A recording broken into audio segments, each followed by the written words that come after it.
sure look good tonight. Kicking up the dirt as I pull up my skirt. When I walk by, bitch, they all on alert. Eeny, meeny, miny, mo, you could be first. Left foot, right foot, left foot, right foot, left foot, right foot, left foot, right foot, left foot, right foot. Jaywalk. Put the start, for example, I was Jaywalk. girl.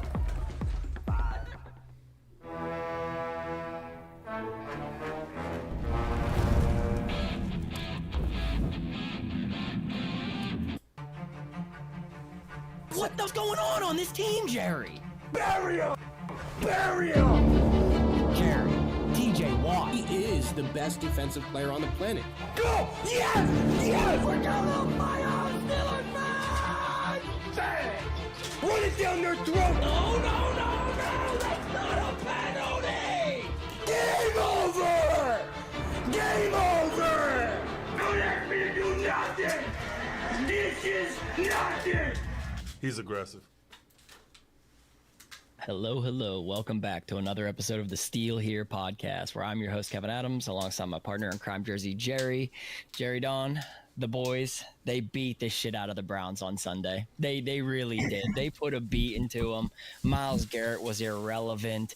You know, he was as useless as he's ever been. I read a stat today that said that was only the sixth time in his career where he's only registered no pressures, no sacks, no solo tackles. I mean, it was a great day, Jerry. They went out and they did everything that we were worried that they might not be able to do. And now we're sitting in a great spot in the AFC North. Yeah, man. I told you before that game when we recorded, there's a world where we beat this team by double digits. I mean, I get it, number one defense. I just felt like there's just certain levels, you know what I mean? I just feel like the Steelers are on a different level right now. Yep. Everything's starting to come together with this team. Rodgers is playing really, really good. Offensive line stepped up big time, and let's give Broderick Jones his flowers right away.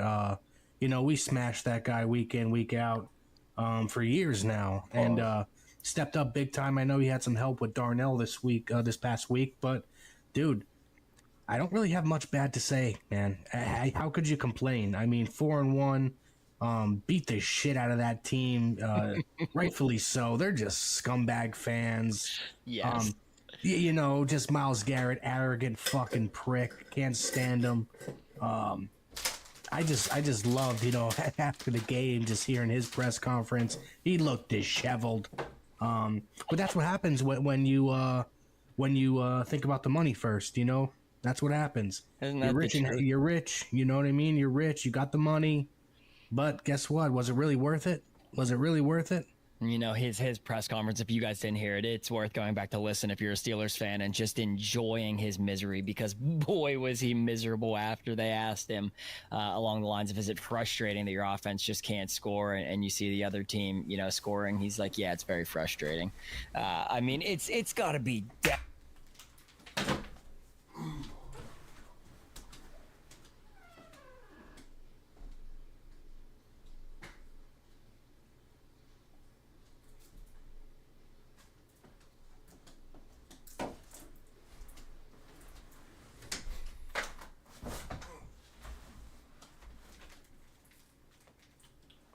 devastating for him to just chase the money and now know that his career's cooked. Like, he'll play out his prime on a team that will never be good. You know, it for me, it was one of the greatest things. And since we're talking about it, I just want to, Jerry, go down one thing with you here, because how often do we hear that, oh, Myles gets doubled more than TJ? Myles gets more attention than TJ. And just today, PFF, those fucking cucks, they come out and they say that, you know, Myles Garrett still was graded higher than TJ Watt in that game, which I can't understand it, because he was Crazy. a goat. And I'm going to read to you something that was finally put together today. I read on Twitter, and it's the greatest. These are Myles Garrett stats in 2025. He's chipped 27.38% of the time. He's double teamed about 63.69% of the time, and triple covered 5.95. Now, TJ, he's chipped 37% of the time, 10% more. Higher. He's double teamed 58%, about 1%, or about 57%, about 6% lower, but he's triple teamed almost 8%. So he is through the entire, you know, season, he definitely sees more double teams. He gets triple teamed more. He gets chipped more. It is mind blowing to me that these Browns fans and PFF and all of these people, they'll use win rates and certain types of stats to benefit Myles Garrett. But when it's TJ Watt, it's he didn't show up on the stat sheet. Guess what? Your boy didn't show up on the stat sheet after talking shit about Aaron Rodgers, saying he wants to put him in his graveyard for Halloween. He posts that clip on Twitter where it's, if you remember during training camp where it was the fans, they were bitching. They were chanting, "Fuck Myles Garrett" at training camp. If you remember when Pat McAfee did his show there at training camp, and so he clips all that, and he's just kind of basically talking shit in a shady way, and then he goes out and is a ghost. That to me was one of my favorite things about the entire fucking game.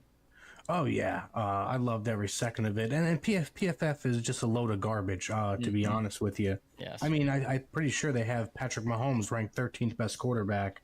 It's just stupid. It's just a garbage product. Some people love it. I can't stand it. I don't really think there's a need for it. But other than PFF, man, Nick Herbig, dude, talking about TJ Watt, Myles Garrett, Nick Herbig, different, man. He's just a different beast, dude. Every time he's on that field, it seems like he just goes nuts. He just goes crazy. He's multiple sacks. He almost had another pick. I know. Should have had it, but he said that after the game. He just started to run away from it, except wanted to score. But dude, he's been unbelievable for us. Just the whole entire team. Especially the defense. They're starting to really gel now. Yeah. Porter back. He played incredible the other day. Dude, the sky's the limit. I know they haven't, faced a team like the Bills, you know what I mean? Like the Chiefs, like those high-powered teams. And the Bills, I mean, they just fucking got dog walked versus Atlanta, but still, they're still a higher end, up there in the league. But, teams like the Chiefs, the Bills, you can't even say the Ravens, you know what I mean? But we're going to see the Colts. We're going to see the Packers. Yep. Those are going to be big tests for us. I'm excited for it. I don't want to look ahead. I know we got the Bengals coming up, which we're going to get into. But, man, you look at that schedule down the line, they got some tests. What's up, guys? Just want to take a quick second to shout out our friends over at TickPick. You guys see me at the games. You see the seats that I have, the experiences that I get to enjoy, and that's all because of TickPick. If you're looking on the secondary market for tickets to a Steelers game and you're not using TickPick, you're honestly probably paying more than you should have to. There are no fees. It's upfront pricing, and you can use code STEELERS20 for $20 off your first order of game tickets. They're the best in the game, in my opinion, and I want you guys to be able to take advantage of how good their product is. So use TickPick moving forward.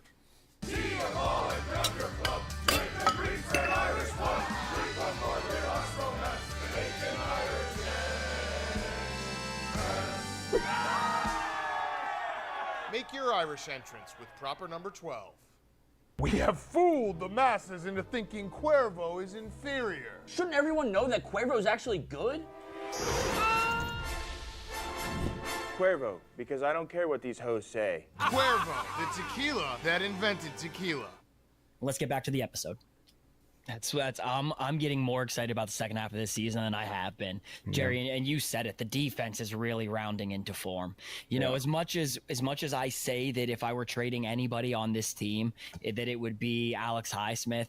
When you finally got to see the three of them, the three-headed monster of TJ Highsmith and Herbig out there at one time, Jerry, the Steelers have generated 77 pressures in the last 3 games. It's insane. 77 fucking pressures. If you guys just break this down statistically, if the average team throws 30 times a game, that's 90 times in 3 games. The Steelers are basically pressuring them 77 of the 90 times. That is, so basically a guy drops back 13 times out of 90 and he has a clean pocket where he's not getting pressured. That is, that is wild. That is everything we thought that this defense should have been.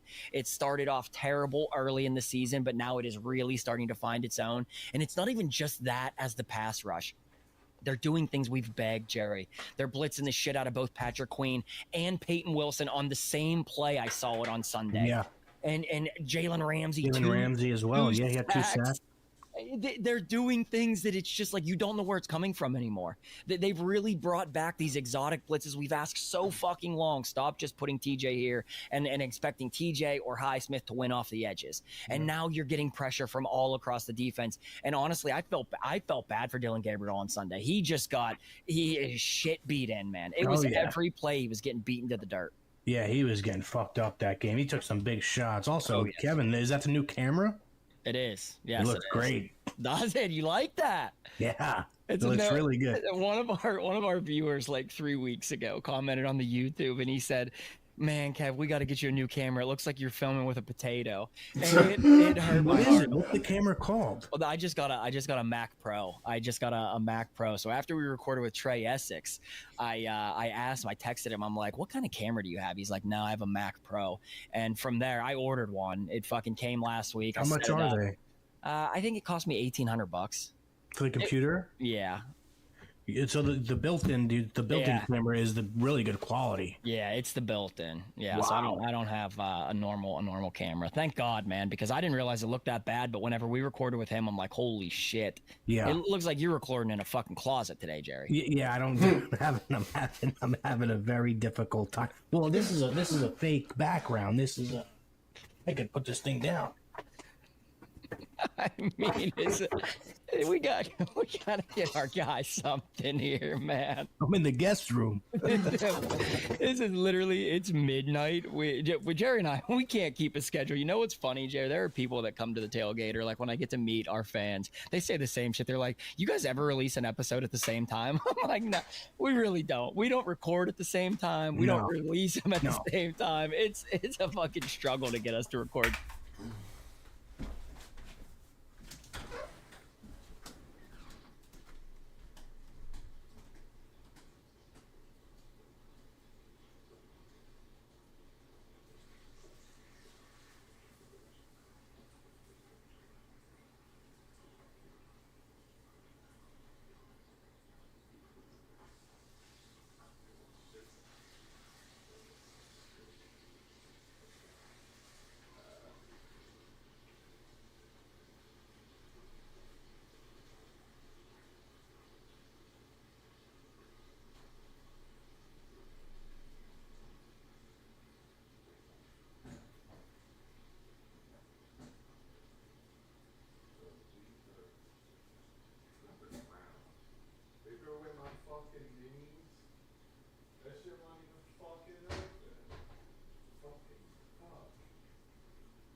The show. Well, that's because you're fucking bombed after the game. You fall asleep.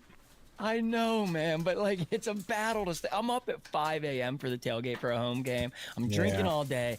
They win. I'm celebrating. By like 6 o'clock in the evening, I'm cooked, like dead to the world. And so I'm gonna try and like tone it down with the drinking on game days. But we're winning, so it's a fucking blast. I can't stop. Yeah, dude. I mean, fucking, they're starting to really roll now. I know. I definitely don't want to look ahead. I felt like the spread was a little weird this game. Don't you think? 5.5. I felt that was a little. I thought it was going to be like 7.5, 8. But I guess, you know, if I remember correctly, the Steelers played pretty bad on Thursday Night Football away. Yeah, Jerry, they are terrible on Thursday Night Football. They're 2-9. Mike Tomlin, I want to say, is 2-9 on the road, I believe is the stat that I have.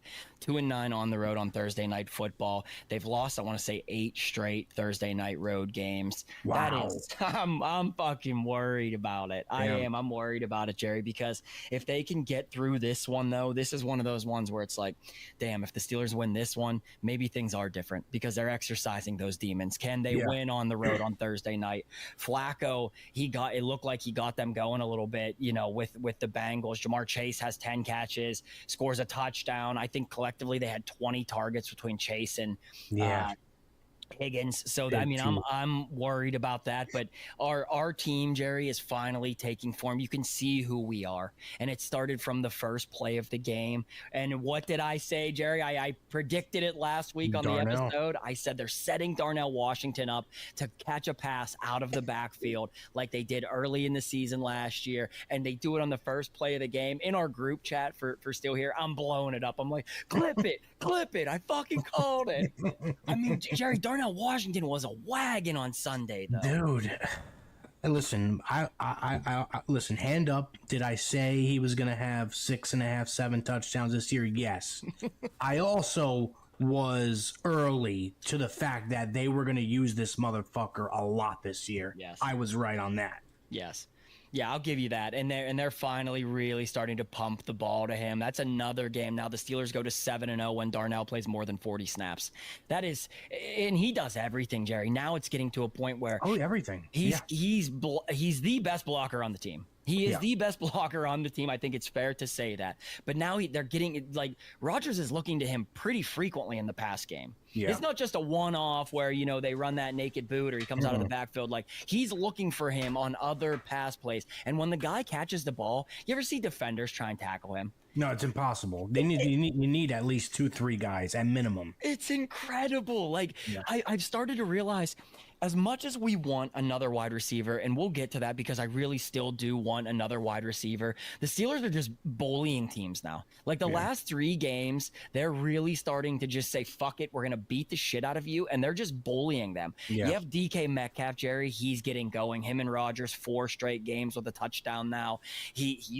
Rodgers is really starting to look to him. They're coming into their own. He played a little fullback on Sunday, so they're moving him around in the lineup. I mean, I think that the Steelers have finally realized they're just going to use their jumbo package, bring Spencer Anderson in, and you're just going to continue to just pound teams that way, and it's working. You just ran for over 100 yards against the #1 rushing defense in football. I was wildly impressed with how well we actually bullied both lines of scrimmage, and that's how they've played for a few weeks now, winning in the trenches. It looked early ugly, but now they're really starting to find their way. You know what's really nice too? They've been on this like steady improvement. You know what I mean? Like they're not high, low, just coasting. They're just slowly trending up. The media isn't talking about them much. You know what I mean? You don't see them in the media much. You're hearing the Colts name and whatnot. Rightfully so. They're playing great football. I will say that. Shout out Danny Dimes. He's been incredible. But yeah, they're just slowly, just trending up, staying under the radar, playing good defense. We're starting to run the ball well now. Rodgers' stats, they're not incredible, but they're fucking solid. What have we said for years? The defense is going to continue to keep us in games. They've shown that the last 5 years. Yes. If we could just have a top 15 quarterback, you know what I mean? We're going to be okay. We're going to be fucking winning a playoff game. You know what I mean? You think he's playing top 15 right now? Oh yeah, I would say so. I really like as far as the eyeball test, yes. Yes. He's top 10 in touchdowns, I believe. I think he's number 9. Yep. Yards, it's not that great. He doesn't have, I think he's like top maybe 20, 25 in yards. So it's not that great. He's not turning the ball over. You know what I mean? He has a couple, he has one really bad pick, I would say. But one of them was a mistake, but what are you going to do? But dude, overall, he's taking what the defense gives him. And when they give him that long ball, he's taking it. He's taking his shot, down DK Metcalf down the sideline. That was a dime. Dart. And he's letting his players just do the work for him, DK out in space, Jonnu Smith, you know what I mean? Jaylen Warren. He's letting these guys do their thing. He's not making any like crazy decisions. I think he's playing right now top 15 level. Jerry, 21 of 30, 235 yards and 2 tugs. I mean, that's great. To me, that's fucking great because the Steelers are not a pass-first team. They're not. So you're not going to get the 300 yards and 4 touchdown games all the time. And he's not a gunslinger anymore. He's 41 years old. You know what I mean? It's not even just that. He's picking his spots. He's picking his spots. And I'm going to read you something that's interesting. Although they don't really throw the ball downfield a ton, considered 10-plus air yards, 7 of his 10 touchdowns have come beyond 10 yards down the field. So it's not as though he's afraid to do it. He just knows when the time is right to do it, when to take that deep shot. Yeah. And it's other little shit that he's doing, Jerry, the extending the plays, the Connor Hayward touchdown. Yeah. For how much shit Connor Hayward has gotten from the fan base and, the nepotism, and he's only on the team because he's Cam Hayward's brother. And we know Connor, he's a nice fucking guy. I love to see him score that touchdown, but that was a great fucking catch, man. Dude, I think it, listen, the throw was a dot. Yeah. I think it was a better catch than throw. I agree. And that's your tight end 4. And everyone says, "Oh, what's he on the team tight end for? What do you need him for?" That was a fucking hell of a catch. I mean, and not just that, him understanding when Rodgers is rolling out to find that open space in the middle of the field, and Rodgers to have enough balls to throw it back across the field, which they say you should never do. Yeah, both of that was beautiful. Another play to highlight, Jerry. It was Rodgers rolling to the left, and he throws that little ball over the top to Jaylen Warren. Yeah. Little leak out. Jaylen Warren's first down, extends the chains. That is some vintage. We used to see Big Ben do shit like that. Mm-hmm. If that were Patrick Mahomes who does that, or Josh Allen, ESPN sucks their own dicks off. Oh, of course, yeah. And so Rodgers still doing stuff like that, Jerry. When I watched that play, I'm like, this guy, I don't know that he's done. There's no way he's fucking done yet. No, I don't think so either, dude. Listen, I've said it on this podcast 20 times. It all depends on how the season ends, and I think he'll come back. It just depends. If they're one and done, if they go to the playoffs and lose, I don't know if he's going to come back. If they win a playoff game or two, possibly AFC Championship game, maybe get bounced there, who knows?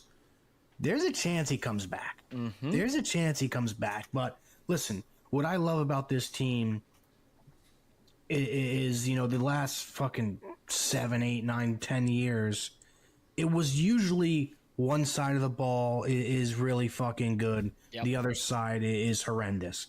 Now you have it to where both sides are playing pretty fucking good. Mm-hmm. They're playing, first 2 weeks were a little rough, but they're really starting to find that happy medium. You know what I mean? They're firing on all cylinders, both ways, so I'm excited, dude. I think, like we said, they have a couple tests this year, which we're going to see what happens. I don't want to overlook the Bengals because, I had to talk to TJ, I said to him, I said, listen, I said, you guys are playing great. Happy birthday. Good luck. In the game, whatever. No letdown game, let's win this game. Got the job done. I had to fire back after the game. I said, hey, listen. Hey everyone, I'm Brent, your Samsung SmartThings expert. And today, I'm going to I know everybody's highlighting that Packers game. But listen, we got to win. We have to win. This week, we got to win. Thursday Night Football, we have to win. So... He says no. He said there's no. Listen, we're focused on Cincinnati. So I love Jerry giving the greatest fucking defensive player in the league a little pep talk about how to stay focused. I love it, Jerry. I fucking love it. And here's the thing. you gotta be on your guys. You have to be on your guys. If he has a great game in Cincinnati, you might have to just follow us. Look, I know we got some big games coming up, but now you gotta stay on this Packers game. Yeah. Jerry, you said something. You said that it's both sides of the ball. It's not even just the offense and the defense either. This has been the most consistent part of the Steelers for the last, I would say, 4 to 5 years, and it's Chris Boswell. Yeah. If there's anybody that you want to pay early in his contract that just does everything the right way, it is Chris Boswell, Jerry. I know. The guy is 3 of 4. He does miss a field goal. The field conditions were can we talk about that for a second? Then we'll get into Boswell. Yeah. Who's in charge of this? Who do we got to talk to? I know they just redid the field, right? They resodded it. I mean, I saw some people come out and blame Pitt. Honestly, I am not a Pitt fan. Obviously, I'm a Penn State guy, but it's not Pitt's fault. That specifically was not Pitt's fault. I heard even Big Ben come out and say he wishes Pitt would build their own stadium in Oakland and not use Heinz Field, and that the Steelers shouldn't have to share a field with a college team, which all of that I agree. I wish Pitt had their own field so that we could have our own field. I get it. That specifically was not their fault. But man, that field was terrible. Got Miles Killebrew hurt. I mean, it got Miles Killebrew hurt. Oh yeah. And so, it's unacceptable in the NFL for that to be the field. It looked like they were playing in a fucking sandbox. Yeah, it's crazy, dude. It's fucking, it's ridiculous. Rogers said, like, to start the game, it was like, all right, it's not that great. But by the time the second quarter, third quarter rolled around, it was like borderline almost unplayable. If you noticed, the Steelers had 100 rushing yards through 3 quarters, and then I think they finished, or they had like 104 rushing yards through 3 quarters. I think they finished with like 100 on the button. They ended up by the fourth quarter, that field looked like they were playing on the beach. I mean, it was, and you see Boswell miss that field goal. His foot goes like 6 inches into the turf. Yeah. We're lucky he didn't get hurt. Honestly, Killebrew gets hurt. Terrible to lose your best special teamer. Yeah. But if you would have lost Chris Boswell because the field conditions in an NFL stadium were as bad as they were on Sunday, it's just completely fucked.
Set timer for 4 minutes. 4 minutes starting now. Unacceptable. It honestly is unacceptable. There's nothing we can bitch about in that game other than how bad the field was, but man, we are lucky Boswell did not get hurt on that kick. What I don't understand about, like, when they resod the field, like, because when I do sod in my backyard, it takes a couple weeks for the grass to grab. Yeah. Like, I don't understand how that works. I mean, you got to look at it this way. They're bringing in giant rolls of sod that's already, Gotcha. 3 inches thick as far as that shit is concerned. Gotcha. It's going to be, at 10 days, 14 days it will be, I guess, between when they played there. So they'll have given it 2 weeks from the day that, they resawed it to the Steelers play the Packers. But that is embarrassing. And, what's the alternative? You go to turf? No, we're not going to turf. It should be grass. It has to be grass, but they have to figure that out. I don't give a shit if they have to resod every 2 weeks. That's something that they're going to have to figure out, because that field has been good for the better part of a decade, 15 years. It used to be a major problem when it first opened, but they got it figured out. I don't know what the hell they did wrong though, but it was bad. Guys falling all over the field too. I mean, it was floppy. All right, come with me. I'm going to show you why Oats Overnight is your new favorite breakfast. It all starts with high-quality ingredients. That means no artificial flavors, sweeteners, or preservatives. And speaking of flavors, let's just say we don't do boring. We have over 30 to choose from, like French toast, cookies and cream, and chocolate peanut butter banana, the original. And this is where the magic happens. Our R&D team thinks to themselves, what if we could make breakfast taste like dessert, but with only 4 to 9 grams of sugar? I think they nailed it. Now, if you're still not sure what It was. But yeah, dude, I know that Boswell should have probably gotten paid already. He deserves every dollar. Make him the highest paid kicker. He deserves it. He's just like like a guy that, like, it could be a 55, 58 yarder. It's just like, I'm not even really worried at all. You know, I know what's going in. Jerry, I don't really watch. Usually I'm getting beer, or taking a piss, or doing whatever I'm doing at halftime. I was at my seat pretty much the entire half, and he comes out early. He gets his warm-up kicks in. I watched him bang a 66-yarder. It was his last kick, so he's, from the 48, the 58, the 8-yard, whatever it is. He's kicking that ball 66 yards, Jerry, and it hits the net. Hits the fucking net. It's crazy, bro. And that's at Heinz Field. Like, this isn't a place that's easy to kick in. Now, it was into the closed end, but he throats the fucking thing into the net, center of the actual uprights.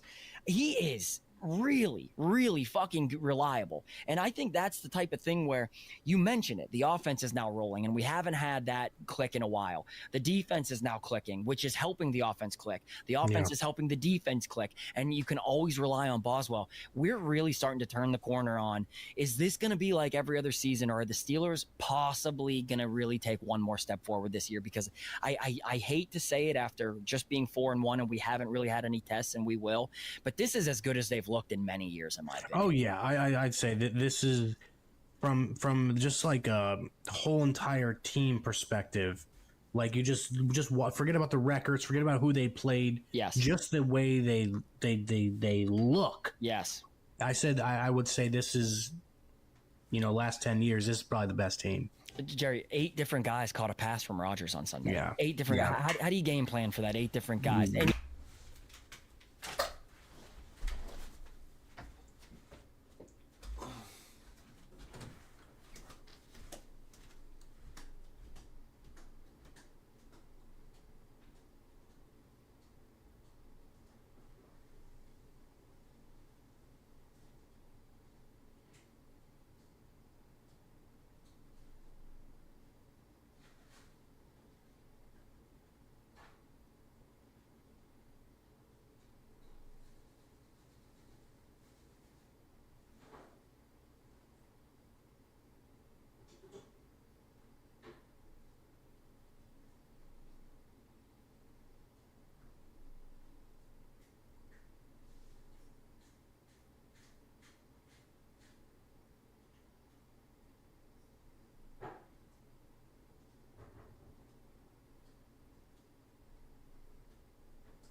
And you can't key on just one, because they don't.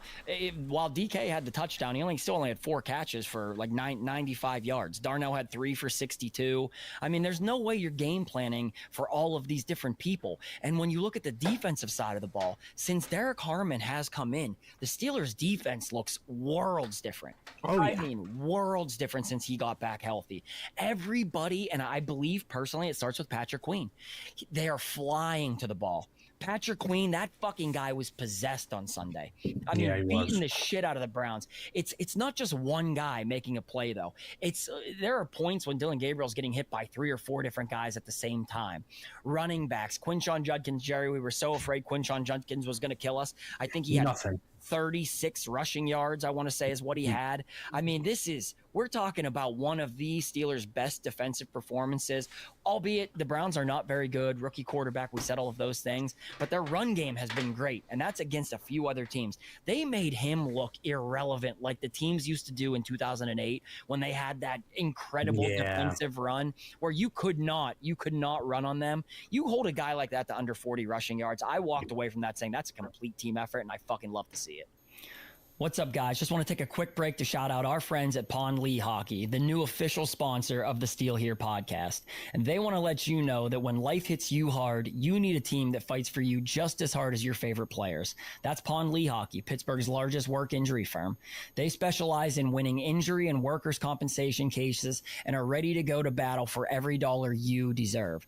From start to finish, they're with you every step of the way. And the first step, a free consultation. No strings, just answers. If you've been hurt at work or in an accident, call Pond Lee Hockey today. Now let's get back to the episode. Medium coffee, bacon, egg, and cheese, hash brown. That's mine. Delicious iced coffee for Davy Dunks. That's mine. Mine. Ah, here's mine. Now I need some breakfast. Go get the Dunkin' $6 meal deal. Yo, welcome to our Cheez-It tailgate. The best place to get ready for game day. You know what this salad needs? Cheez-It crackers. Perfect. White cheddar, 2 for the 2, hike.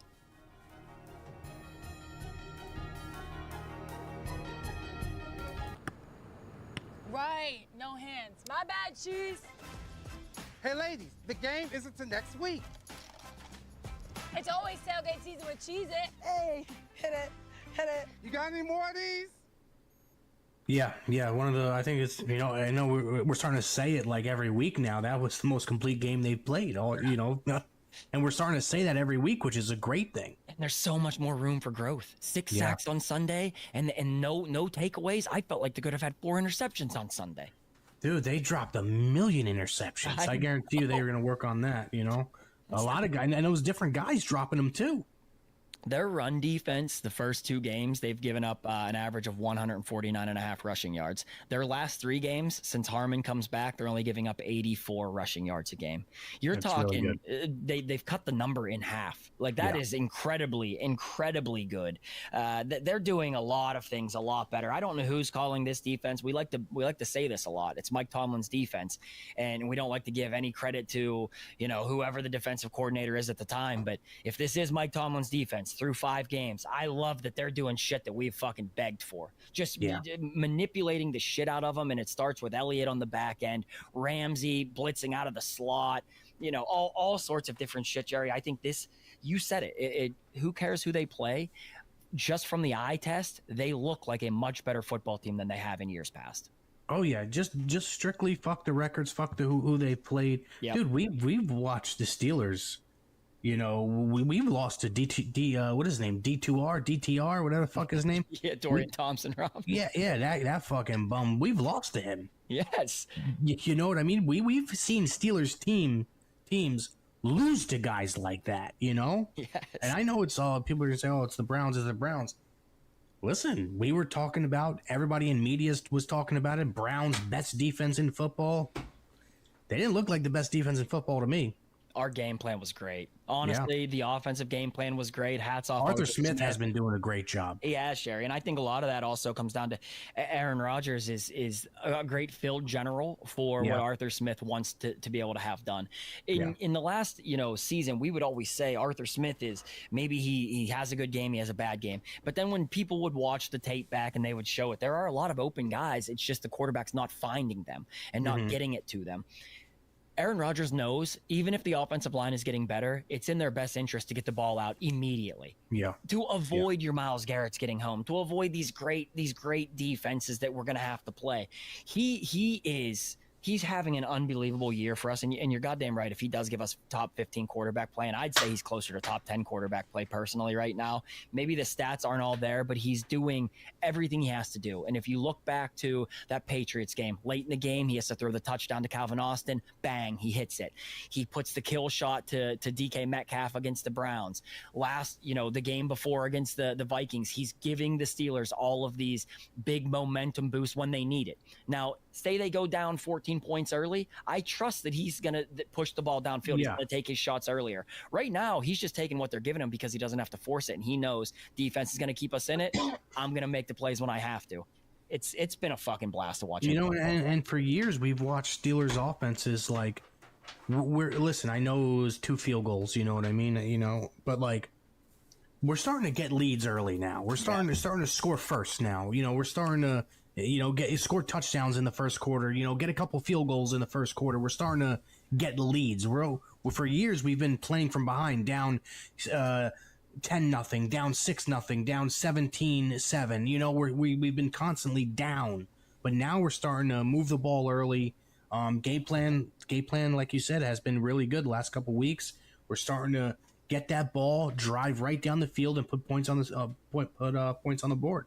And that's not something that they have done with any consistency at any point in many years, dating back to, it would have to go back to the Killer Bees before we could say that the Steelers are scoring early, first drive, at least I'll take a field goal first drive. Yeah. Obviously we want a fucking touchdown, but just getting the ball down the field, letting your defense, if they were on the field first, get their wins and they come out again on that second drive ready to fucking go. But that 3 points is big. While yes, they're up 9-3 at the half. They couldn't get in the end zone. They figured it out in the second half. Those 9 points are big in a game where I didn't know how many, we were actually going to score against a good defense.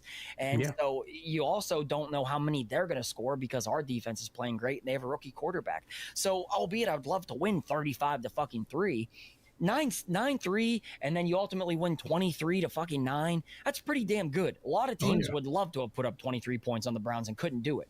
So I think we're trending in a really nice direction. And you're right, every week it's just a little bit better. It's a little bit less miscommunication issues. It's a little bit less of a finished, polished product from a run blocking standpoint. You can see the plays that are working more, and the Steelers implementing that a little bit more as the season is progressing.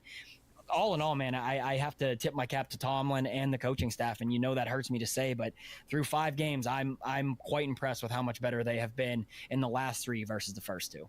No, so am I. Definitely on the right track, man. Coaching has been really good this year. One last guy I want to highlight before we look at the Bengals game, the kick returner. Wow, I think he got fucked. Yeah. Jerry, Keyshawn Williams, I think he got screwed. This guy came out of nowhere. I didn't even know who the fuck he was initially. I won't even lie to you. Just one of those guys they sign, and it's like an afterthought to me, not thinking anything of it. He is explosive. That guy looks like he could fucking break one for us. Yeah, he looks like AB a little bit, right? And then run the ball back. He kind of has those that quick twitchy body movement, I love to see it, and he's a bigger body. Aside from getting fucked on the call against Jabril Peppers, he took that ball back over. It was over the 50, over the horrible 40. Call. A terrible call. I mean, some of the officiating was really bad in that game, if we're going to talk about it. But it was TJ with 2 offsides penalties. I mean, I don't know. I don't like some of the calls in that game. But yeah, Keyshawn Williams might be a guy that we talk about here in a few weeks because he's going to break one. He looks like he's going to fucking break one for us. Hey everyone, I'm Brent, your Samsung SmartThings expert. Today I'm going to show you how to connect your Ring device in SmartThings.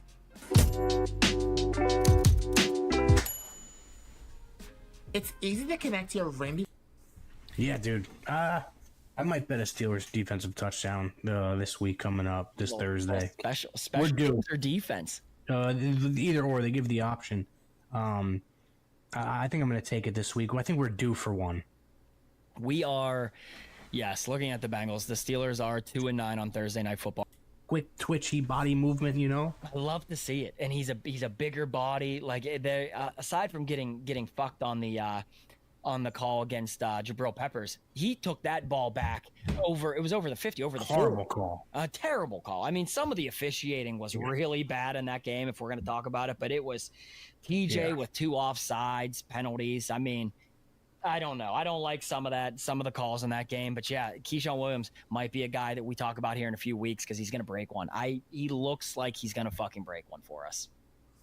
Yeah, dude. I might bet a Steelers defensive touchdown this week coming up, this Thursday. Special teams or defense? Either or, they give the option. I think I'm going to take it this week. I think we're due for one.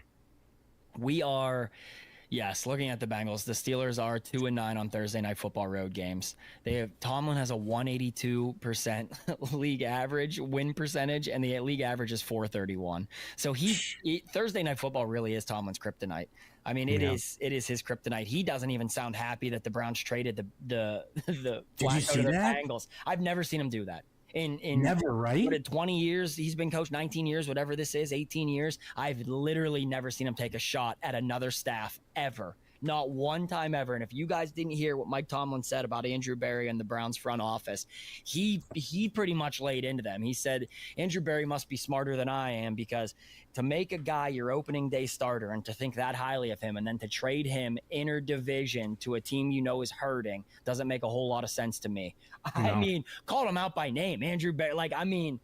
I've never seen him do that, but it just goes to show, the Browns are a fucking dumpster fire that is so poorly ran. They're horrible. It's a great point that he made. It's a great point for him to say some shit. Well, I think that was the Browns. I think the Browns know their season's dead. Oh, it's cooked. They don't really care about this year. They know Flacco is going to probably be non-existent next year, obviously.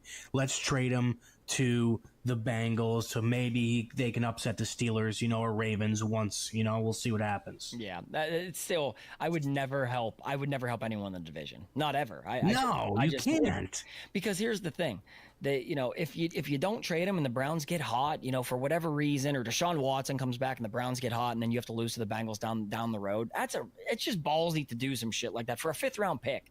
For a 5th round, you're not getting anything out of a 5th round pick most of the time. Yeah. So, I didn't love that. But looking at this game, I do have my concerns, and a lot of it comes down to the fact that Joe Flacco does know the Steelers.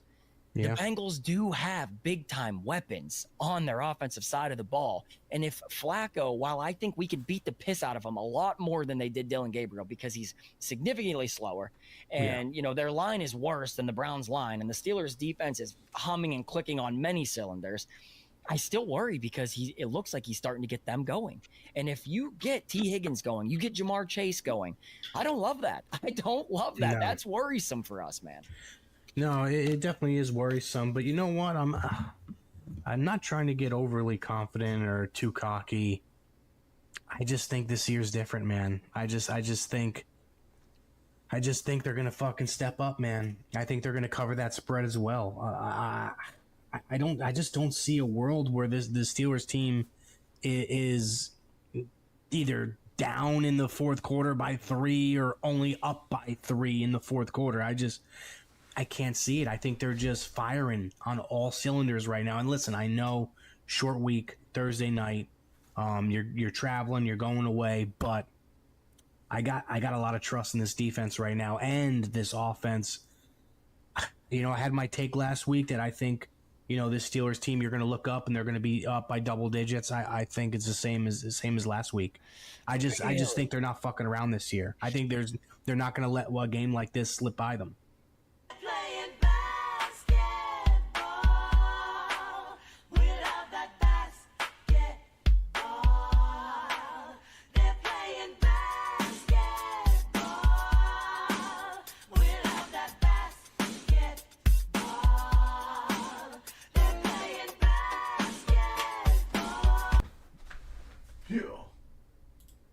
Oh my. I gotta get my food. Should be cool by now.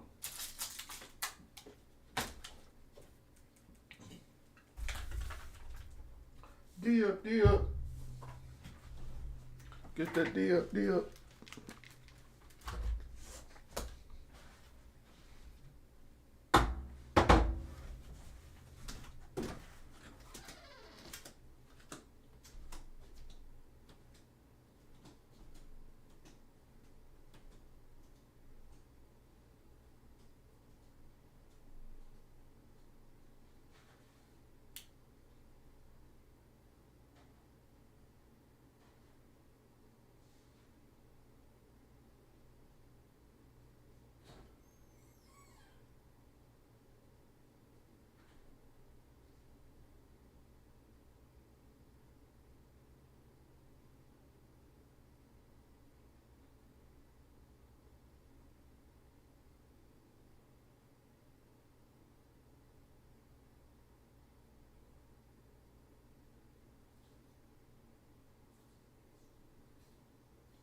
God, if we go into Cincinnati on, short week coming off a Browns game and we thump the Bengals too, man, you get the 5-1 with a mini bye coming. Boy, they're going to be fucking riding high back into Pittsburgh for that Packers game. Yeah, man. Oh, yeah. You could be right, though. And here's why, because I've been telling people on Twitter this. They're like, you really think that it's not a trap game? It's not a trap game. I think that when you have a guy like Aaron Rodgers and you have guys like Jalen Ramsey and Jonnu and DK Metcalf, different personalities that are in this locker room now, they don't know the Mike Tomlin trap game. All that doesn't mean shit to them. No. That doesn't mean any. Darius Slay, that guy just won a fucking Super Bowl. You think he's talking about a fucking trap game? Yeah. I don't think that that's the type of situation. I think genuinely having Aaron Rodgers, my favorite thing about it is just the prep, the attention to detail, the making sure everybody's doing what they're always on their P's and Q's. There is no time for a trap game because it's just laser focused every fucking day. It's about business. The guy stopped doing his McAfee Tuesdays, to just strictly focus on the Steelers this year. I think it says a lot about how they're going about their business. And I think Thursday night, it could very well prove that they're going about their business in a different way than they have in years past. Oh, for sure, dude. I totally agree, dude. I just think it's just a different type of vibe this year, man. I think, that with the different personalities and, you don't have that, like, it seems like the chemistry is just light years. Spin. Yeah. I mean, just, every after plays, guys picking other guys up. I mean, for years, we've watched our quarterbacks get cracked. Not an offensive lineman comes and does anything, you know? Yep. There's just a different type of respect for Aaron Rodgers. The offense and the defense, they just look on both sides of the ball like they're fully bought in. Like every game matters. Every play matters. They're not taking plays off. You know what I mean? They're playing through the whistle, So, I can't see a trap game. I can't see this game being a trap game. Could it happen? Of course, anything could happen with Mike Tomlin, but I think it's a double-digit win. I do. Dude, 10 plus. 10 plus. Yeah, here's the thing, though. Jerry did say that. He said it to me several times, even after we recorded. He's like, I just think that they could pound them. He's like, I think that we might actually pound the Browns. And, if he's feeling that way again, you maybe tease the spread a little higher if you're interested in that. But, I mean, it's possible because the Bengals defense is the second worst defense in football. It is the second worst defense in football. It's horrendous. It's horrendous. Only defense worse is the Bengals. Yeah. And so, and their offense, with Flacco, okay, they come back, they score 17 against the Packers, I think it was. They get a pity touchdown late in the game to Jamar Chase, so he does score, one irrelevant prevent defense touchdown, but they only average 235.2 yards per game, which is 31st in the league. 17.2 points per game, which is 29th. We're averaging 277 yards per game and 24 points per game, which is 14th. So we are a significantly better football team than they are. I mean, across the board, defensively, they give up 394 yards, which is 31st. They give up 30.5 points per game, which is 30th. We give up 355 and only 21 points per game, which is 15th. The Steelers are both offensively and defensively overall. We're pretty much right in the middle of the road as it stands, but you can roll in that they've been trending in the last, the last 3 weeks. They're significantly better. Significantly better. The Steelers' offensive success rate is 11th in the NFL since week 3. Their efficiency per play is 13th.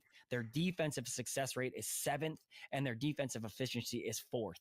Since week 3, the Pittsburgh Steelers are a top 10 football team. Easily a top 10 football team. Oh, yeah, without a doubt, top 10 easy. You could even make the argument, top 6, 7, And that's big. Oh, dude, yeah, man. I mean, this is a game where, I think they come out. I think they get Jaylen Warren going early. I wouldn't be surprised you look up in the first quarter, Flacco has been sacked 3-4 times. I wouldn't be surprised. And that's the thing. Is Joe Flacco against this Pittsburgh Steelers blitz rate and success and everything that they're doing? Yes, he knows the Steelers. He's familiar with the Steelers. I don't know that he's familiar with what the Steelers have been doing these last fucking 3 weeks. There's no way. Jerry, I watch every Steelers game 2, 3, 4 fucking times. It's going to take me back to Dick LeBeau era to remember the type of exotic shit that they're doing on defense right now. This is like Mike Tomlin. Did you ever see what the fuck is that movie? Waterboy.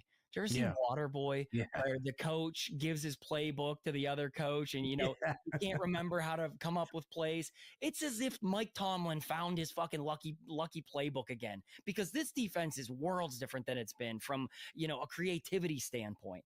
I don't know if Joe Flacco is going to be able to do that on just 10 days with the Bengals and the Steelers coming in rolling fucking hot. They could sack him 6-8 times. Oh, dude, without a doubt, and I think they're gonna get to him early and often. I do. I think this is a game. I hope I'm right. I think this is a game you look up at halftime and you're like, holy, this game's over. It's over. Like, there's no chance the Bengals come back. The escalators are already then going down. Yeah. Like, they've already turned them. People are flooding out. God, that would make me fucking You know what this is? This is that Carolina game from a few years ago. Oh, we beat them. It was like 51-7 or something. If you remember. I'm telling you, bro. I don't think they're going to score 50, but the vibe and everything around that, like, this is a game. It's going to be I'll do my score prediction now. I think it's 34-7. No. You're bad. Yeah, I'm bad. Hannah, what are you doing with this guy? He's bad news. No, he's spicy and he's sweet, just like Devil's Reserve. Cheers to that. Devil's Reserve, raise a little hell. Medium coffee, bacon, egg, and cheese, hash brown. That's mine. Delicious iced coffee for Davy Dunks. That's mine. Mine. Ah, here's mine. Now he needs breakfast. Go get the Dunkin' $6 meal deal. Two things. If it's anywhere close, I'll give you a 3-point difference on either side of that. So it can be 31-10. You know, if we beat them by 21 or more, Jerry, I'll give you $1,000.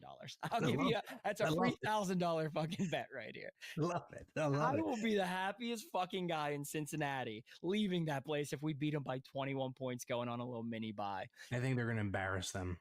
Dude, it just seems like the Bengals, like, they know they're dead. Their season's done. They're not playing. The only thing they're playing for, if anything, is just individual accolades. That's it. You know, they know they're not making the playoffs.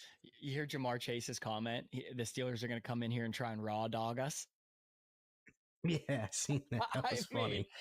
Jerry, that was funny. I kind of feel. I mean, in a way, like, listen, I never had no ill will towards Jamar Chase. I think he's an incredible player. I feel bad for the guy. I mean, he's just an unreal football player on just a. What's up, 60? You want to play some 2K? What are you doing? Oh shit! On the call against if not, I'm like, I'll took that ball back over. It was over the 50, over the 40. No biggie. Terrible call. I mean, some of the officiating was really bad in that game. If we're going to talk about it, I don't think I can paint anymore tonight. 2 offsides, penalties. I mean, I don't know. I don't like some of the calls in that game. But yeah, Keyshawn Williams might be a guy we'll talk about here in a few weeks because he's going to break one. He looks like he's going to fucking break one. Yeah, dude. I might bet a Steelers defensive touchdown this week coming up, this Thursday. We're due. Their defense. Either or, they give the option. I think I'm going to take it this week. I think we're due for one. We are. Yes, looking at the Bengals, the Steelers are 2-9 on Thursday Night Football road games. Tomlin has a 182% league average win percentage, and the league average is 431. So Thursday Night Football really is Tomlin's kryptonite. I mean, it is his kryptonite. He doesn't even sound happy that the Browns traded the Flacco to the Bengals. I've never seen him do that. In never, right? 20 years, he's been coached 19 years, whatever this is, 18 years. I've literally never seen him take a shot at another staff ever. Not one time ever. And if you guys didn't hear what Mike Tomlin said about Andrew Berry and the Browns front office, he pretty much laid into them. He said, Andrew Berry must be smarter than I am, because to make a guy your opening day starter and to think that highly of him and then to trade him interdivision to a team you know is hurting doesn't make a whole lot of sense to me. No. I mean, called him out by name, Andrew Berry. Like, I mean, I've never seen him do that. But it just goes to show, the Browns are a fucking dumpster fire that is so poorly ran. It is horrible. It's a great point that he made. Yeah, and I think he finished for 22. Well, I think that was the Browns. I think the Browns know their season's dead. Oh, it's cooked. They don't really care about this year. They know Flacco is going to probably be non-existent next year, obviously. Let's trade him to the Damn, this Bengals. shit went Maybe way they can back. upset the Steelers, or Ravens once. We'll see what happens. Yeah, it's still. I would never help guys like Jalen Ramsey and Jonnu. Feeling that way again. You maybe tease the spread a little higher if you're interested in that. But I mean, it's possible because the Bengals defense is the second worst defense in football. It is the second worst defense in football. It's horrendous. Only defense worse is the Bengals. Yeah. And their offense, with Flacco, okay, they come back, they score 17 against the Packers, I think it was. They get a pity touchdown late in the game to Jamar Chase, so he does score, one irrelevant prevent defense touchdown, but they only average 235.2 yards per game, which is 31st in the league. 17.2 points per game, which is 29th. We're averaging 277 yards per game and 24 points per game, which is 14th. So we are a significantly better football team than they are. I mean, across the board, defensively, they give up 394 yards. How far back did I go? The vibe and everything around that. Defense is doing it. Offense is doing it. We're healthy. Knock on wood. Across the board, for the most part, we are healthy.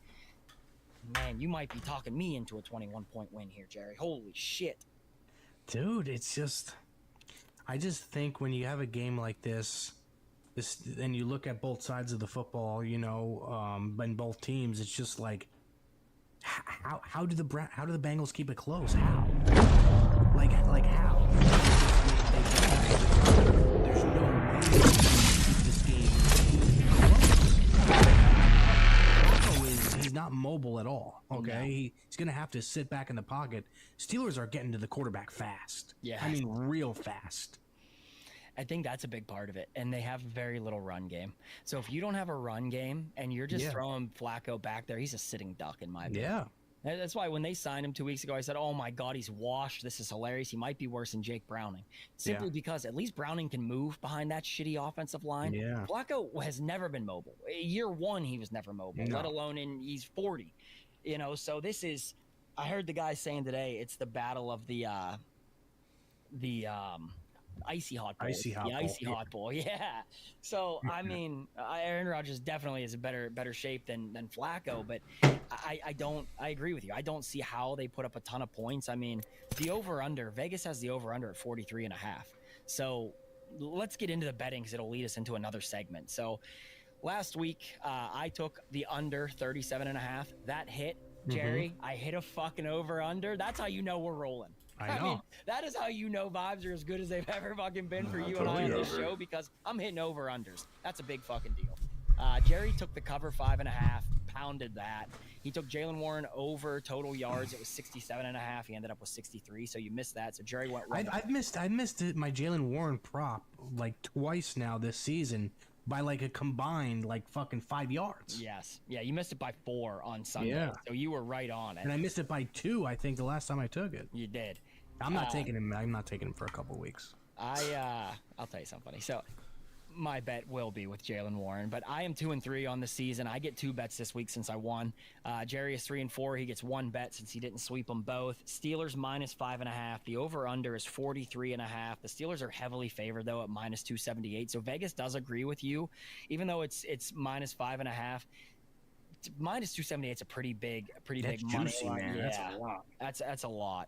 I am going to take, I'll start and then you can hit the next. So I'm going to take DK over 60 receiving yards. It's plus 111, which I think is wild. They're giving him plus juice at 60 receiving yards against a very, very bad secondary in the Bengals. And he's been red hot, he and Rodgers. And I'm going to take Jalen Warren over 50 rushing yards. That's a minus 103. So it's basically even money. If you parlay them both, it's plus 254. I think those are, to me, that feels like a free fucking bet. Yeah. Jalen Warren over 50 rushing yards and DK over 60 receiving yards. That feels like, if that doesn't happen, I fear we lose the game. I'll say that. I fear we would lose the game if that doesn't happen. It's game time, and we're making a Twisted Tea drop. Twisted Tea fans love football and the refreshing taste of Twisted Tea Hard Iced Tea. Is that vanilla ice? Real brewed tea and a 5% kick of alcohol. Twisted Tea Hard Iced Tea. Keep it twisted. Yo, welcome to our Cheez-It tailgate. The best place to get ready for game day. You know what this salad needs? Oh man. What is your bet? I'm gonna go with fucking shaders. I'm gonna take the Steelers minus 5.5. I'm gonna take them with the spread this week. And I will also take, let me look what the line is, right? I don't know if they'll have it up yet. I want to take the Steelers team total over. They have it. It's up. I was looking at them about an hour ago before we recorded. They have all the bets out. What's interesting is, though, you can't find Darnell Washington over on yards. You can't find his yards. You can't find that's weird. That's really weird. You can't. There's a few players that you can't find it on, and I don't know if it's just that the lines are late or they just can't figure it out now that the guy went for fucking 65 yards. So Steelers team total is 24.5. I'm taking the over. Over 24.5. Jerry would say on the team total. I think they'll score in the 30s, 35, 34, something like that. If you remember, this is the game we went into Cincinnati last year, and Russ fucking played out of his mind. Cooked them. Yeah. Yes. And then that was pretty much the end of our season from that point forward. Yeah. But hey, let's hope it's a little bit different this week. Predictions. I think the Steelers win as well. Jerry thinks 31-7. 34-7. 34-7. Oh man, that would be one of our biggest beatdowns in a long time. Yeah. I can't remember the last time we won a game of that type of blowout. Like, we've put up some high points, but usually it's a shootout. Yeah. I don't remember. It would probably go back to that Panthers game where it's just that high of a blowout. Yeah. I am going to say 27-17. The over-under is 43.5. That would put it at 1 point over. 27-17 put it at you would win by half a point. I do think that we win. I think that it's close early. Ultimately, I just think that we take over. I don't think that you're crazy to say that the defense scores just because we are so close on so many of these games. We should have scored one in the Vikings game. You have the Jalen Ramsey. If Herbig catches that interception, that's definitely a pick six. So we're flirting with it on that end of it. That's probably a very good fucking bet. I might start hitting that every week just because this defense is... They create either a combined total. The Pittsburgh Steelers so far through their 5 games are averaging 6 combined sacks or takeaways every game. Dude, wow. That's a lot of play right there, man. Six sacks or takeaways a game that's a defense that's really humming. They're playing great football. Hats off. Anything you want to add, Jerry? No, dude. No, don't be surprised. We get to recording next week, and the comments are filled with "Wow, Jerry was right." And Jerry's $1,000 richer. So. This is gonna be a beatdown of beatdowns. Sometimes I don't just knock on wood. Sometimes I just don't want to get a little arrogant here, just because the football god. We're rolling. No, I mean, listen. If we were playing a team like fucking Ravens or Colts with Lamar and so, like, I would never say that.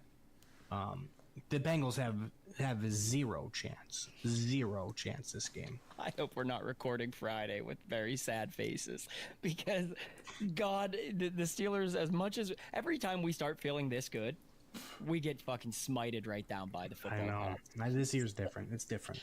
Let's fucking hope it's different. We appreciate the shit out of you guys. Continue to like, comment, subscribe. If you haven't subscribed yet, click the subscribe button. Tell a friend. Make sure they're subscribed to the show. When we get to 20,000 subs, we are going to give away $2,000. We are closing in on it. Help us get there. We appreciate you guys. Continue to share the show where you find it. Jerry, the people most requested thing, and it is relentless. I get it on DMs, on Instagram, Twitter constantly. We have got to figure out how to get the show back on Apple and Spotify. That is the number one thing that people are asking us. Yeah, it's just there's nobody that that I can ask, that I've asked already, that they just won't do it. Yeah. We are going to record with Big Cat here in about 4 weeks whenever the Steelers play the Bears. Big Cat said he would do the show. I reached out to him. He said, he would do the show with us that week. So that'll be a great episode. We might have to make sure that you guys flood his comments. Big Cat can make something happen at Barstool. There's no doubt about it. If there's one guy, it's him. Yes.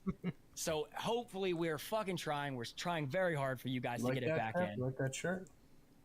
Rooting for women's basketball. Yeah.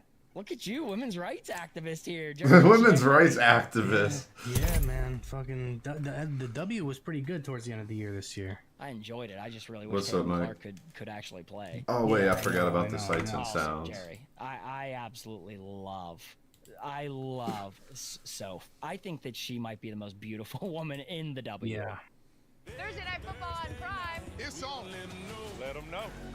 Tonight, the Pittsburgh Steelers clash with the Cincinnati Bengals. Touchdown. Stream Thursday Night Football. Steelers, Bengals, tonight at 7 p.m. Eastern, only on Prime. Wow. This is it. This is the wave. This is the next wave of the future. What I love about the music show, you have tape changing, you have music, and they look good. Your old sunglasses are history. Okay. What's up? I also want to hear the music that I play coming through the ear part. Whoa. The Prismatic Collection. These are pretty cool. The oldest rivalry in the American football. My smart glasses weren't working today, man. I was so mad. These shits went out before I even got to lunch. The Steelers haven't lost to the Browns in a regular season home I think I game figured in out the over problem. 20 years. And quarterback Aaron Rodgers has never lost to them. Jim Schwartz is going to want to move Myles Garrett around in that offensive line, test where the weakness is. And for Aaron Rodgers, identifying what Jim Schwartz is going to want to show. Aaron Rodgers had on a new helmet on Sunday. That shit was dope. That shit's crazy What I looking. said last night. We're not just playing a bunch of wideouts. We're playing the way we do it here. Y'all with me? These smart glasses that I just was showing. These smart glasses. Well, I guess they're not smart glasses. They're just Bluetooth. With the Steelers looking to extend their lead within the AFC North, the Browns bring the #1 defense in the league to the Steel City.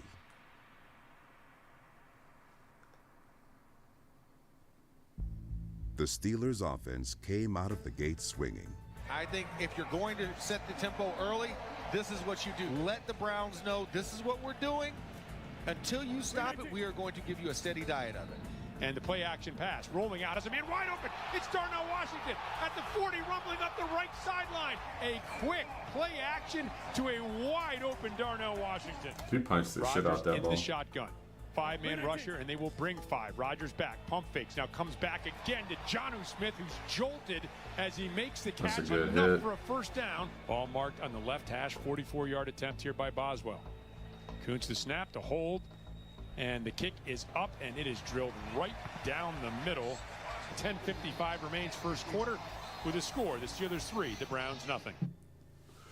The Browns' rookie quarterback got his first taste of the rivalry. 2:28 remaining first quarter. Clock stop, ball at the 48-yard line. Brings Fannin in motion, play action pass. Gabriel, the quick Jalen Ramsey coming in off the left side of the defense. Hammers Gabriel for his first sack as a member of the Pittsburgh Steelers. Crowd up, towels waving. Gabriel gets the snap, back looking, and Gabriel is going to be taken down. There's a flag on the play, but it looks like this is going to be against the Browns. I don't know which of the 4 Steelers laying on top of Gabriel is going to get credit for this sack. Sheesh. Gets the snap. That's a Play lot action of pass, meat. rolling out, now stepping up in the pocket. Down he goes. Oh, Highsmith got there. Harmon got there as well, as he is sacked back at the 25-yard line. The offense stuck to the ground game. Caleb Johnson is checked into the game at the running back position. Rodgers gets the snap, will give to Johnson, starts left, cuts back to the middle of the field, barrels straight up and picks up a good 9-yard run out to the 38-yard line. Rodgers in the shotgun, has Warren to his left, gets a snap, gives to Warren off the right side, and Warren able to step through a potential tackle by Wright, barrel over a Wow, what an defender in angle. field, and pick up a first down for the Steelers. What an angle. And here's the snap, and the give to Gainwell off the right side, and Gainwell easily picks up the first down, bursting through a hole off right guard and getting down to the 31-yard line.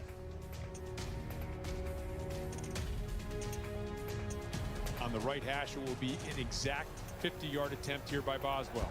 Hold is down, that kick is up, and that kick is... Finding new adventures, and extra confidence, and extra miles. Room for everyone. And stand up. Is just sneaking inside the upright and good. The next drive, the Steelers went to the air. And he's in the shotgun now with Warren to his right. Gets a snap, looking left, and going to throw complete to Metcalf. Metcalf up the left sideline, cuts back toward the middle of the field. And mama, there goes that man. When you get number 4 on the outside, just beats Tyson Campbell, and then has a great move to the inside. Gets the snap, back to pass, looking left, comes back to the right, complete to Darnell Washington in the right flat, turns the corner, rumbles up the sideline, and gets a first down to the 33-yard line of the Browns. Waitman getting ready to get the snap from Kuntz. It's a good snap. It's a good hold. The kick by Boswell, as you would expect, is good as well. 48-yarder for Boswell at the 3:38 mark of the first half. The Browns would try to get on the board right before the half. On the left hash, Gabriel gets a snap and will give to Ward off the left side. Ward sprinting around the end, finds a hole, and bangs forward, is knocked out of bounds by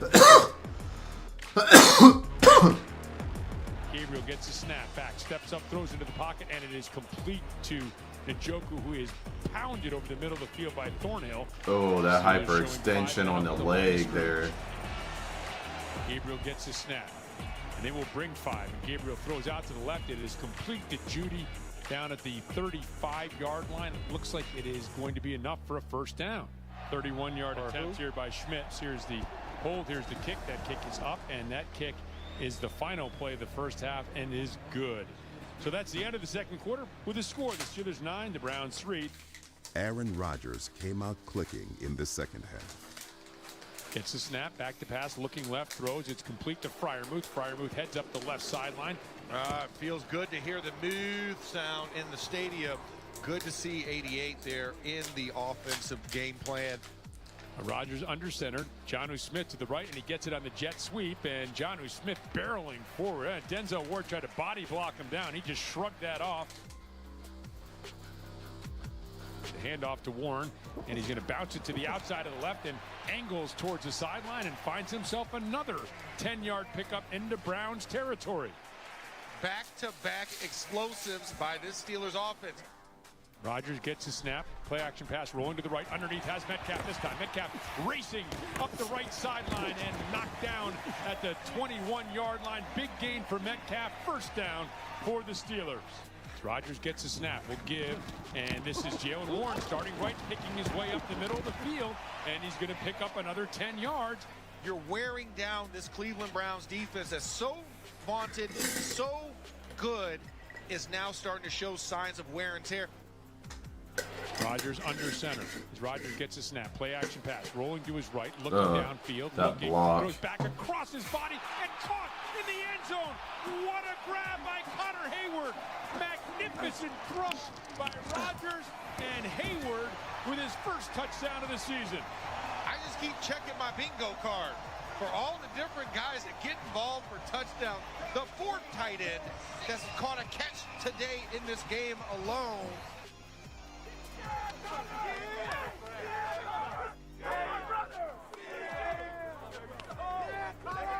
Cleveland was desperate for points to keep themselves in the game.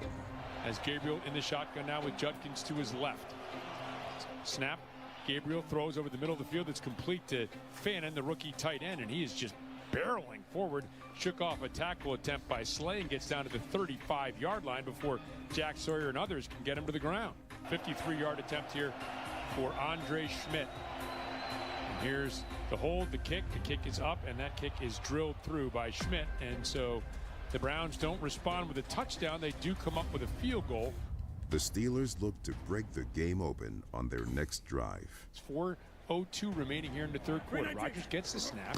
Will give to Gainwell off the left side, finds a gaping hole, and Gainwell will lower the shoulder and bang out close to 10 yards in that first down run. And the Steelers in the second half have been just chunking away at the Browns. Under 3 minutes remaining here in the third quarter as Rodgers gets the snap. Back to pass, looking right, going to throw out there. It is complete to Roman Wilson. Wilson makes the grab. Good to see Roman Wilson out there.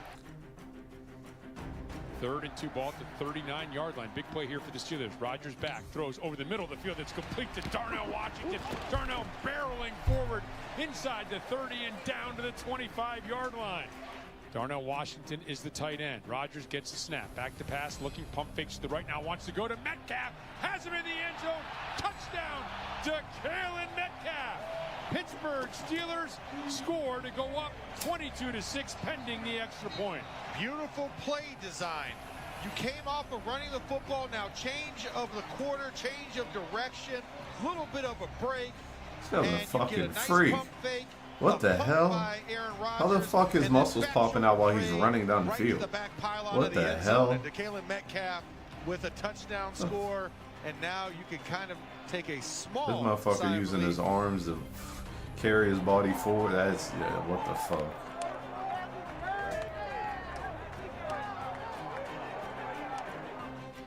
Gabriel lifts the foot, extends the hand, gets a snap. Back to pass, looking, and going to be hit from the backside, and he is going to be taken down. It is Herbig once again. A huge, huge imprint on this game for Nick Herbig over the last several minutes. The defense killed any remaining hope for a Browns comeback. Steelers showing pressure. They will bring 4, and it's Ramsey on the backside, and Ramsey will track down Gabriel, moving to his left. Second sack of the game for Jalen Ramsey. That big piece of turf sitting on the ground. Roaring. They want to see the defense end this game right here. Gabriel gets the snap, back to pass, pressure coming, throws over the middle of the field, incomplete, intended for Fannin, as the ball is deflected and wobbles into the end zone, lands on the grass here at Acrisure Stadium, and they will win the game for the 4th time this season. That is the end of the game with the final score: the Steelers 23, the Browns 9.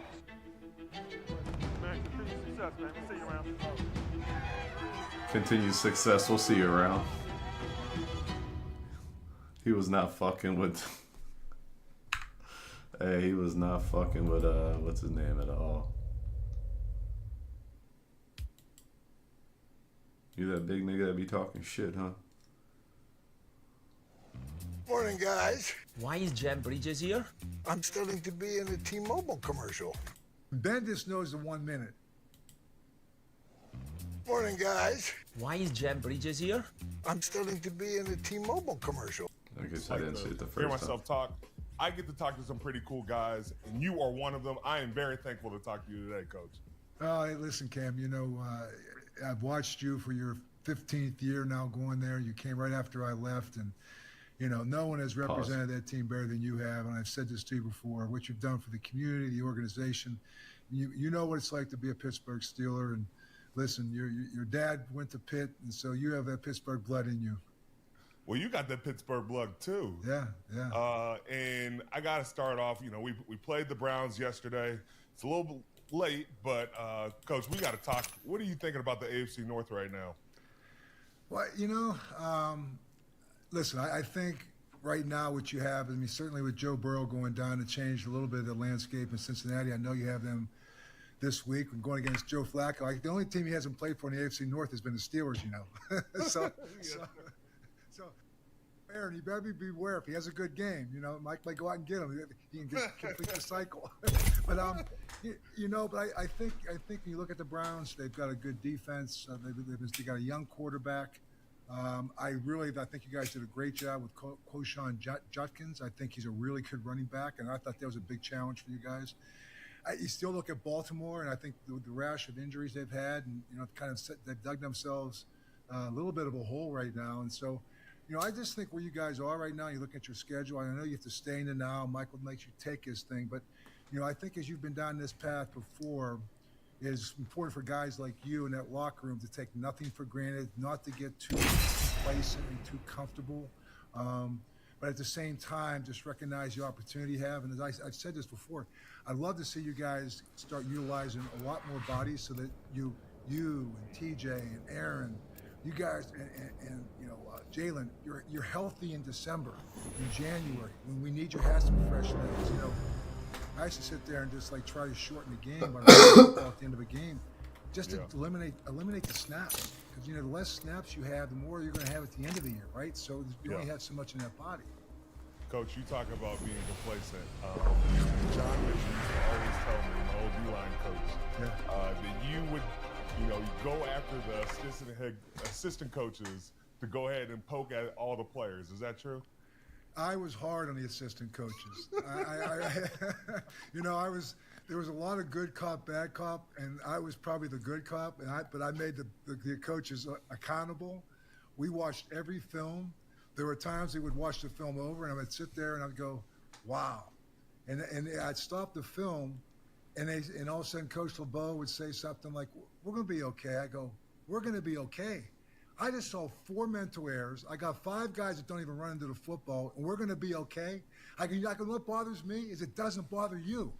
I go, no. I says, and I go, you know what? Maybe we'll just take half this stuff out. We'll play 2 coverages, and we'll play 2 defenses, because if they can't handle this mentally, and if all of a sudden they're just getting lackadaisical,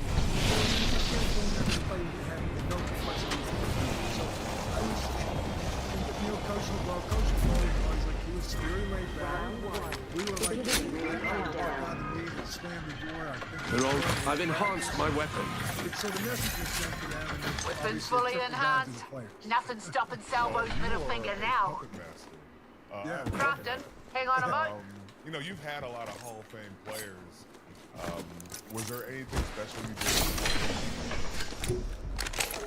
If you dare to be a pizza pro, the new Stone Baked Pizza mode from Frigidaire is all you. Just one of 15 plus cooking modes. It's dough to done. No, you know what, Cam? I think it was just getting the right guys. I always thought to start the line. That was it to me. Getting Casey Hampton and Laser sight here. Level 2. These were guys that were like, Mitch had him. Listen, I got Mitch. I had Mitch. He was with me 14 and 15, and getting with him is like Mitch would let me know. And I'd say Mitch, and I'd give him that look because I know. Attention, Evo harvesters are Extended light mag here.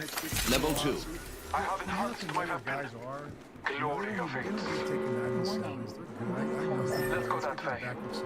We're already inside the next ring. Good Lord, we might make professionals out of you yet. It really reflected us was the offensive and defensive lines. I always thought the game worked from the inside out, not the outside in. And we had our receivers and guys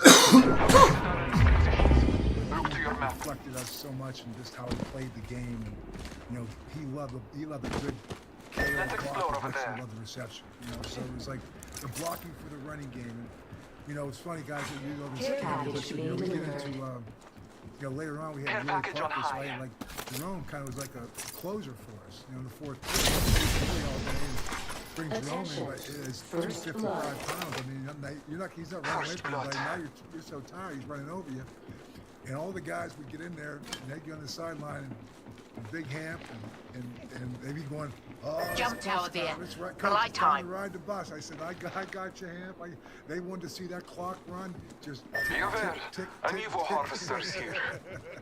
So we were not the most explosive team, but we found ways to win games. Gritty, tough. We didn't beat ourselves. A leaf to our enemy. Big on that. Let us follow it. No pre-snap penalties. Get a feel for how they're calling the game. And we can't and that really was kind of the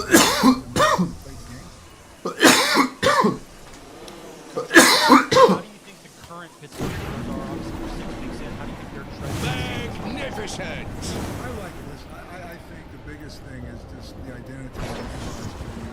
I think he's giving you some credibility for the first time since in there. Marking our surroundings. I'm taking fire. Open a fire.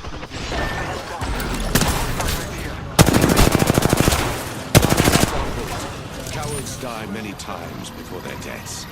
The valiant never taste of death once. I think Recharging my shields. My bad. You guys Caleb the other day, which is good Taking a moment to heal. Warren is just, he's just a bless me with Drills out the parade. And Aaron didn't take many hits. My headphones on backwards. Him upright, having that balance on offense, defensively. I love what you guys did, Kim. And I think you're getting a Jalen Ramsey, and I think Patrick played his butt off. He was all over that field. Trust your senses. Front seven. Reloading. I am taking fire. Gotta drill some things into you.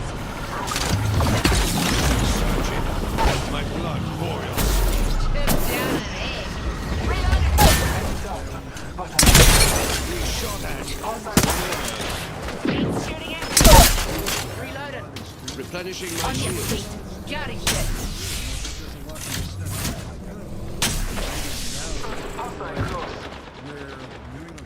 Crank that X shield. Oh, right. He can't.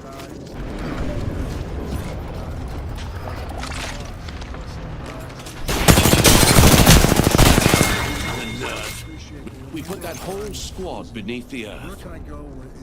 On your feet, Kids Young. We've got work to do. Something with the audio seems off. Forget I said that. On your feet. Got it. I'm knackered. Need a moment to heal. Well. There's a seat. Recharging my shields.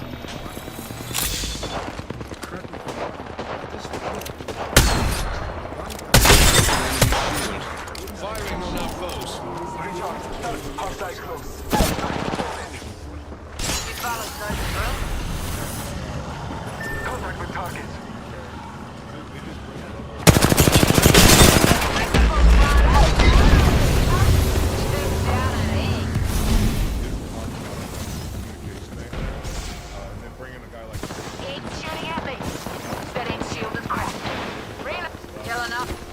In a bit of hot water.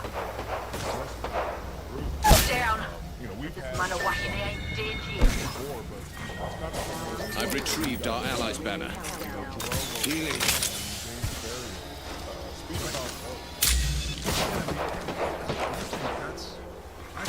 On your feet, Kids Young. We've got work to do. Never mind. Forget I said that. A replicate. Yeah, not healing. I'm knackered. Need a moment to heal. Smart bullets struck true. That was poor soul. Killing and drilling. We executed the last. I'm healing. There's a seat. Recharging my shields.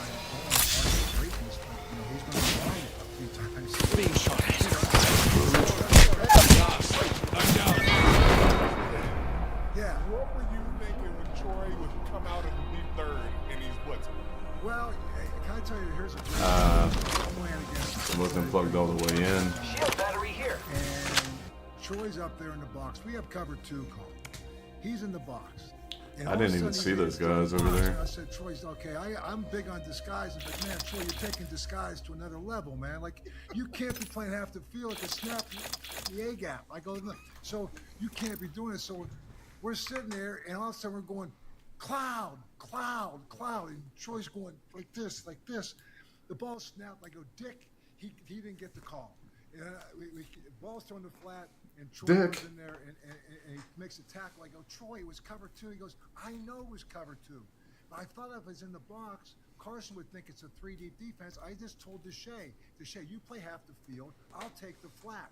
I go, oh, wow, it's a good idea. I like that defense. I go, next time you tell us when you're going to do this. How has no one ever nuggeted a steak before? Who got here first? We did it. Nah, she's right there. Good morning, guys.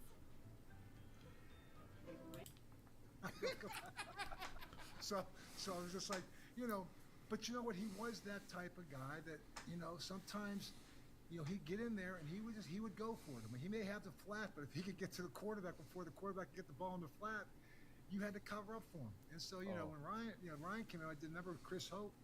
I said, Chris, you just gotta kind of just let him do his thing. I said, if he's up there, just get deep. I said, just keep backing up, and just be the safety net for him, because he's going to be right, like 9 times out of 10 he's right, but he's going to be wrong every now and then too. I said, I know, but I can't. I don't want to stop him. Because he's got too much football instinct. He's earned the right to do that, and not everybody was him. It was, and I made sure they understood this is not for everybody. And I would just say, go in the video the next day, go, Troy, you're wrong here, but I know you're right most of the time. And good job, Chris Hope, by covering him up. But Troy, be careful and know the situations. There's times when you don't have to do that. So situational awareness was really, really important for us. And I said, there's times early in the game, I get it. There's times late in the game when we don't want to have to sit there and take the risk of giving up a big play. So situational awareness, down and distance, time down and distance, score, that dictated a lot of the decision making I was hoping he would make.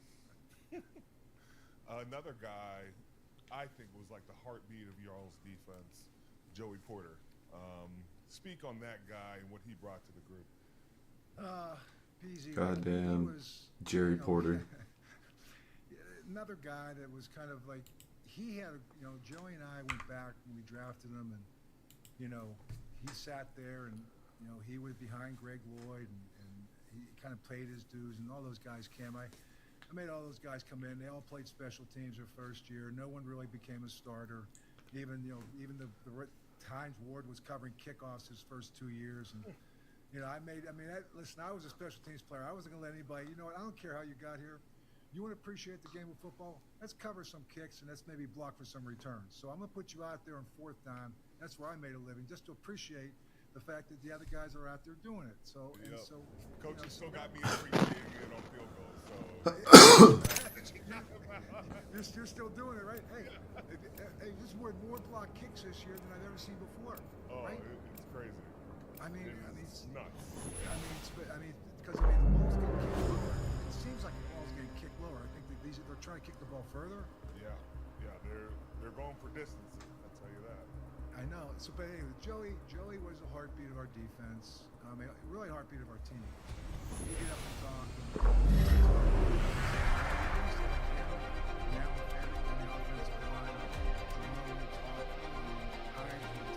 Only the best for my friends. I suppose we can't settle this with a round of have 5 darts. stomachs. Most Let's of not these- end up in one.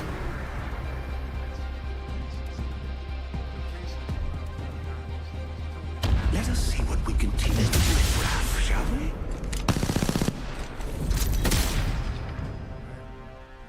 Cursing a little bit, running back out. First down, we stop him. Second down, third down comes out. I throw the dime back out there. Casey's running off, and he's like, "Okay." All of a sudden, I get a first down. Now he's cursing. He's running past me, cursing in my ear. What the? I go, hey, listen. I go, I'm not out there, man. Don't yell at me. So first time, second down, he comes off. He stops. He goes. He stops right after the number.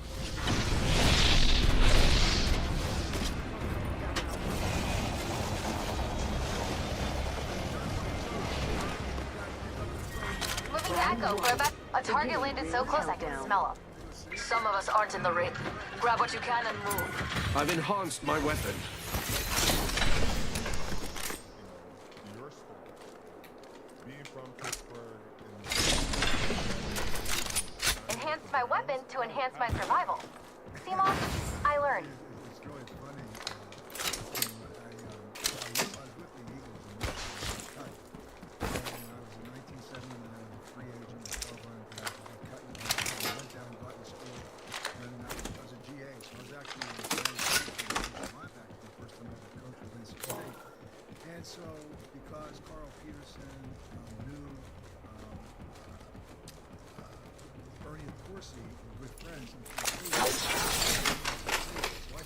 I got a signing bonus of $1,000. They took out the tax. Optics here. Mid-range. I had that check in my office for 15 years. Dibs. When guys came in and started talking about their contract, and there wasn't enough. Attention. Evo harvesters are online.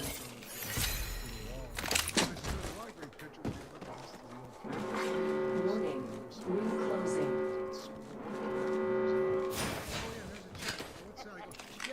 Anyone? Extended sniper mag here. Level 3. My rookie year, I played on the cardiac kid Dibs. in 1980. Because I really didn't think, I hadn't even cashed that check. Look at that check is right there. I didn't even cash it. I didn't know it was Mama's got you now.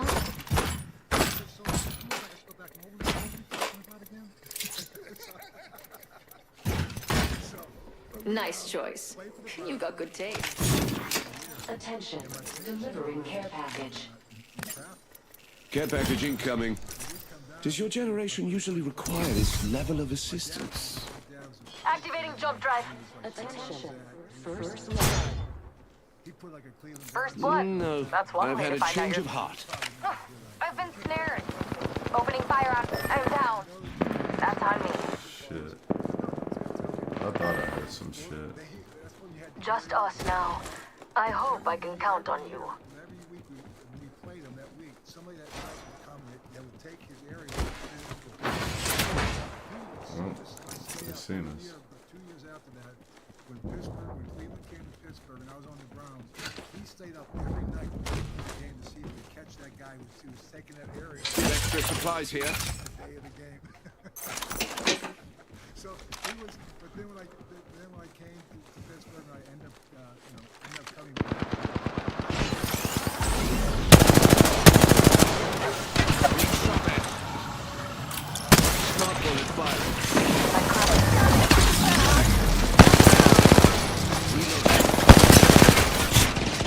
Turned off my aim assist.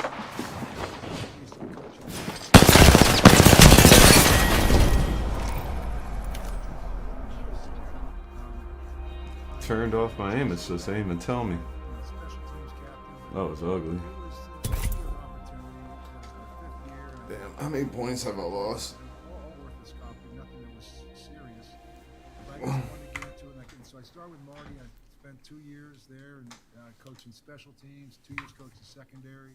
I went with Marty to Kansas City and coached Derek Thomas and Neil Smith. I was the defensive coordinator there with Kansas City. Tony Dungy was the defensive back coach with us there. And then I came in 1992, and it was 34 years old coming back there. And I mean, it was pretty surreal. You know, I remember getting a call, and I came in there and